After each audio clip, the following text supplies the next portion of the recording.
Hey guys, this is going to be my full review of the Anypower T Power Plus. So the T Power Plus is a backup battery device for dash cameras. It's also a hardwiring kit though.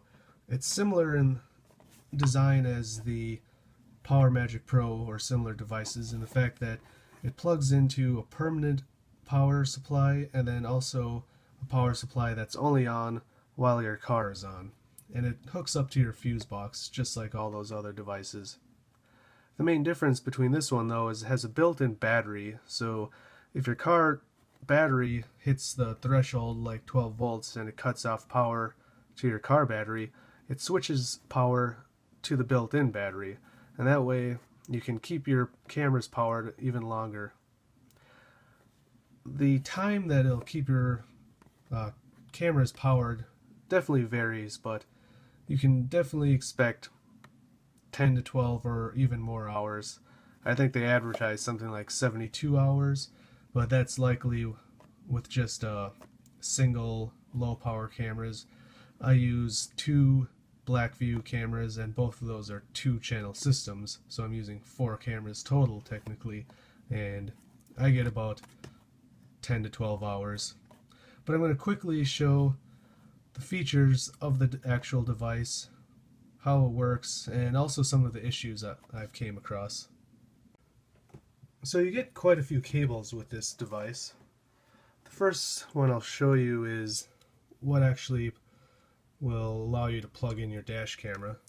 So that goes in right there. You get a cable for the ACC, so that would plug in right there.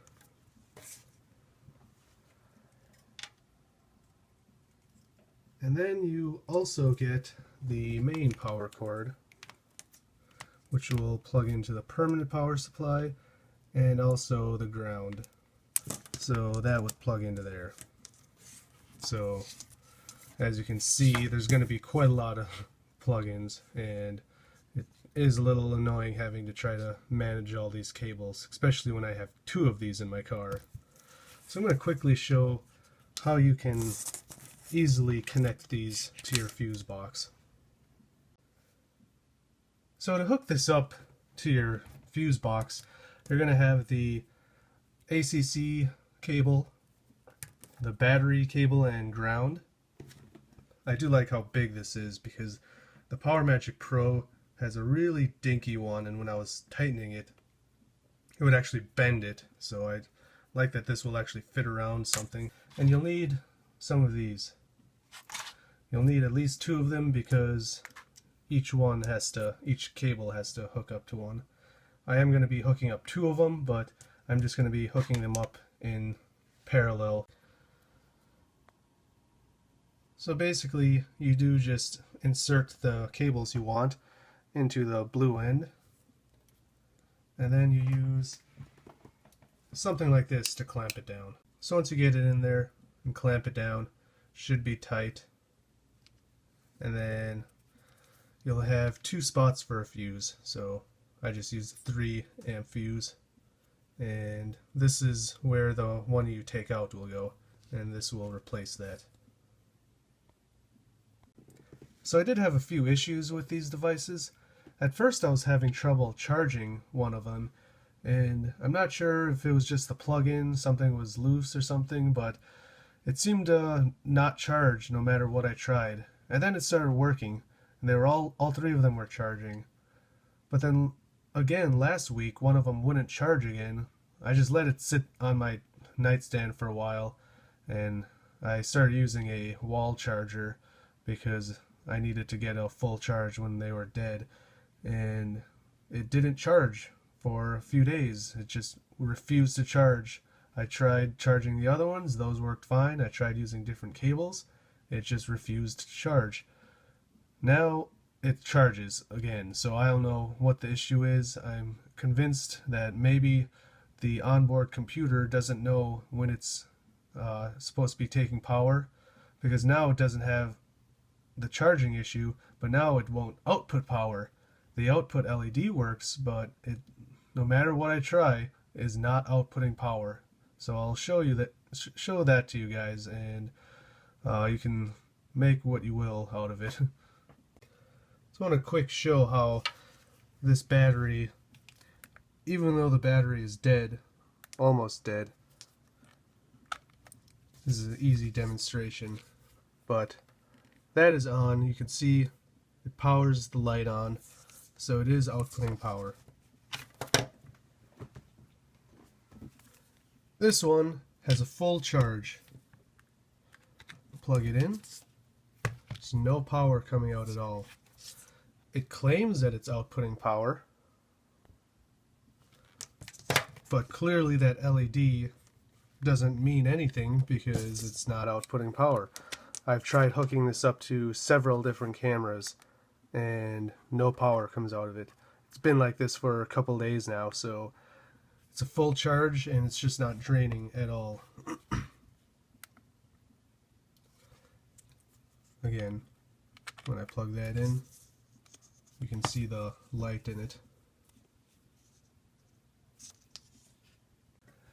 The only other real downside I had with this is how big the device is, and with all of the cords, you really got to spend some time and organize the cables and make sure you're getting them out of the way. My fuse box is right by my feet below the steering wheel, and you really got to do some cable management to make this work. So even though I did have the issues with the one battery not working properly, the eBay user that does sell these does have a very good return policy. In the end, I really like using these devices. They allow me to power my cameras on even when my car battery isn't sufficient enough. So in the end, it does what it's supposed to do. And with the PowerMagic Pro, I wouldn't be getting any power to my cameras at all after a few minutes in my car until I figure out my car battery issues.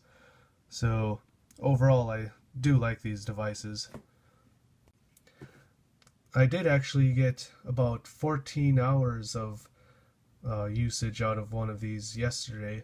I parked my car outside. It was around 30 degrees, so it wasn't 30 degrees Fahrenheit, so it wasn't super cold, but it definitely is cold. And after 14 hours the next day, one of my cameras was still on, so it actually powered for more than 14 hours off a full charge. So I'm hoping that in the summer or earlier in the spring, also in the fall when it's above 50 degrees, that I'll be getting at least 12 hours of time all the time, and hopefully it won't be draining as much. Hopefully my car battery won't be having the issue anymore, but winter isn't exactly the best time to test batteries when they're going to be out in the cold weather. So anyways, like I said, I do recommend these devices if you do need some sort of backup battery supply, but they're not perfect, and I would make sure you're buying them from a reputable seller and make sure they have a decent return policy in case you do have a defective one like I did. And if anyone does use these devices and has anything to add, they can leave a comment down below. I would love to hear any comments about these because I don't know anyone else that uses these actually. So if you like my video or my other videos, please hit like and subscribe, and I'll see you next time. Thanks.